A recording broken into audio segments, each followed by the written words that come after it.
എല്ലാവർക്കും ഓണാശംസകൾ. ഓണാഘോഷത്തോടൊപ്പം മറ്റൊരു പ്രധാന ആഘോഷം കൂടിയുണ്ട് കേട്ടോ ഞങ്ങൾക്കിന്ന്. ഋഗോപാകർമ്മം GSB സമൂഹത്തിലെ വളരെ പ്രധാനത്തോടെ ആചരിക്കുന്ന ഒരു വിശേഷ ദിനമാണ് കേട്ടോ ഇന്ന്. ഇന്നത്തെ സ്പെഷ്യൽ ഡേക്ക് ഉണ്ടാക്കേണ്ട ബ്രേക്ക്ഫാസ്റ്റാണ് ഹിട്ടു അഥവാ കുമ്പിളപ്പം. അപ്പോൾ അത് ഉണ്ടാക്കാനായിട്ട് മുറ്റത്തോട്ട് ഇറങ്ങി നമ്മുടെ പ്ലാവില കുറച്ചെടുത്തു. മോളാണ് കേട്ടോ എനിക്ക് ഹെൽപ്പ് ചെയ്ത് തന്നത്. ഓരോ ഇല ഇങ്ങനെ നോക്കി എടുക്കണം, എന്നിട്ട് നന്നായിട്ട് കഴുകിയിട്ട് അത് നമ്മൾ ഒരു ഗ്ലാസ്സിൽ ഇറക്കി വെക്കും. ശരിക്കും കുമ്പിൾ കുത്തിയാണ് ഉണ്ടാക്കേണ്ടത്. ഇന്നലെ നല്ല തിരക്കായതുകൊണ്ട് കുമ്പിളൊന്നും കുത്തി വെക്കാൻ സമയവും കിട്ടിയില്ല. അതുകൊണ്ട് എളുപ്പപ്പണിക്ക് വേണ്ടിയാണ് ഇതുപോലെ ഗ്ലാസ്സിൽ ഇങ്ങനെ ഇറക്കി വെച്ചിട്ട് നമ്മുടെ ഇഡ്ഡലി മാവില്ലേ അതിതുപോലെ ചെറിയ ഗ്ലാസ്സിൽ 3/4 ഭാഗം നിറയ്ക്കണം കേട്ടോ. ഇനി അത് നമ്മുടെ ഇഡ്ഡലി പാത്രത്തിൽ ഒരു 10 മിനിറ്റ് വെച്ച് ആവി കയറ്റിയെടുത്ത് കഴിഞ്ഞാൽ നമ്മുടെ ഹിട്ടു റെഡിയാണ്. ഈ ആൻറ്റി ഓക്സിഡൻറ്റ് കണ്ടൻസ് എല്ലാം ഈ പ്ലാവിലയിൽ നന്നായിട്ട് അടങ്ങിയിട്ടുണ്ട്. അതുകൊണ്ട് തന്നെ ഇതിൽ വേവിച്ചെടുക്കുമ്പോൾ അതിൻ്റെ ഗുണമൊക്കെ നമുക്ക് കിട്ടുകയും ചെയ്യും. അതുപോലെ തന്നെ ഇത് വെന്ത് വരുമ്പോൾ നല്ല സ്മെല്ലുമാണ്. അതുകൊണ്ടായിരിക്കും പണ്ടുള്ളവരൊക്കെ വിശേഷ ദിവസങ്ങൾ ഇതുപോലത്തെ സ്പെഷ്യൽ ഐറ്റംസ് ഒക്കെ ചെയ്യണത്. പ്ലാവില കൊണ്ടുവന്ന് നന്നായിട്ട് കഴുകി കൊടുത്തു. അത് മാത്രമേ ഞാൻ ചെയ്തിട്ടുള്ളൂ. ബാക്കി എല്ലാ പ്രിപ്പറേഷനും അമ്മയാണ്. ഉച്ചയ്ക്കുള്ള സദ്യയും കാര്യങ്ങളൊക്കെ ചെയ്യണ തിരക്കിലാണ് അമ്മ.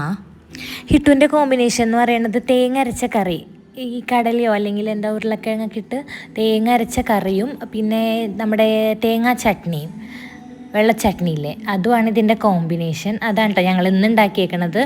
ഫുഡ് റെഡി ആവുന്ന സമയം കൊണ്ട് ഈ പൂക്കളം സെറ്റ് ചെയ്തിട്ട് വരാം. അച്ഛനും മക്കളും കൂടി തുടങ്ങി പൂക്കളമൊക്കെ ഇടാനായിട്ട്. പിന്നെ ഞാനിടയിൽ പോയി ഒന്ന് സഹായിച്ചു കൊടുത്തു. നല്ല നല്ല കളറുള്ള പൂക്കളായിരുന്നു, വൈറ്റ് അതുപോലെ പർപ്പിളും നല്ല കോമ്പിനേഷനും ആയിരുന്നു. നല്ല ഭംഗിയുണ്ട് കാണാനായിട്ട്.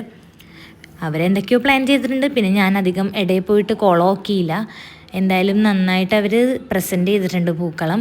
സാധാരണ ഇവർ രണ്ടുപേരും പിന്നെ ചേച്ചിയുടെ മക്കളുള്ളപ്പോൾ അവരുമാണ് ഇട്ടിരുന്നത്. ഇന്ന് അച്ഛനും കൂടി ഇടുന്നതുകൊണ്ട് മോൾക്ക് ഭയങ്കര സന്തോഷമായി. അങ്ങനെ ഇന്നത്തെ പൂക്കളം അടിപൊളി കാണാനായി. ഇത് നമുക്ക് ഫുഡ് കഴിക്കാൻ പോകട്ടോ. എന്താണെന്ന് വെച്ചാൽ അവിടെ നമ്മുടെ ഹിട്ടു റെഡി ആയിട്ടുണ്ട്. നല്ല സ്മെല്ലാണ്. ഇങ്ങനെ ഓപ്പൺ ചെയ്യുമ്പോൾ തന്നെ കാണാനും നല്ല ഭംഗിയുണ്ട്, കഴിക്കാനും നല്ല ടേസ്റ്റാണ്. ഇത് ട്രൈ ചെയ്ത് നോക്കാത്തവരൊന്ന് ട്രൈ ചെയ്ത് നോക്കണം. എന്നിട്ട് എനിക്ക് കമൻസായിട്ട് അറിയിക്കണം. ഇതിൻ്റെ സ്മെല്ല് വന്നിട്ടേ മോൾ ഓടി വേണ്ടിയുണ്ട് കേട്ടോ. അവൾക്കിഷ്ടമാണ് ഈ സംഭവം. എന്താണെന്ന് വെച്ചാൽ ഇഡ്ഡലി ഉണ്ടാക്കാറുണ്ട്. ഈ കുമ്പിളപ്പമൊക്കെ ഇങ്ങനെ സ്പെഷ്യൽ ഒക്കേഷനിൽ മാത്രമല്ലേ ഉണ്ടാക്കാറുള്ളൂ. അപ്പോൾ അവളിതിങ്ങനെ പൊളിച്ച് അവൾക്ക് വേണ്ടതൊക്കെ അവളെടുത്ത് അങ്ങനെ കഴിച്ചോളും. അങ്ങനെ വലിയ കുഴപ്പമൊന്നുമില്ല. അവൾക്ക് ഇഷ്ടമുള്ള കാര്യങ്ങളാണെങ്കിൽ അവൾ കഴിച്ചോളും, ഇല്ലെങ്കിൽ അവൾ വേണ്ടാന്നും പറയും.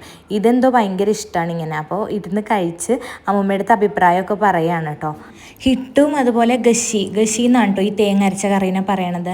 പിന്നെ തേങ്ങാ ചട്നി റെഡിയാണ്. ഇനി ഫുഡ് കഴിക്കട്ടെ. ഫുഡ് കഴിച്ച് കഴിഞ്ഞിട്ട് വേണം ഇനി ഉച്ചയ്ക്കുള്ള സദ്യക്കുള്ളതൊക്കെ എന്തെങ്കിലുമൊക്കെ അരിഞ്ഞു കൊടുത്ത് അമ്മേനെ ഹെൽപ്പ് ചെയ്യാനായിട്ട്.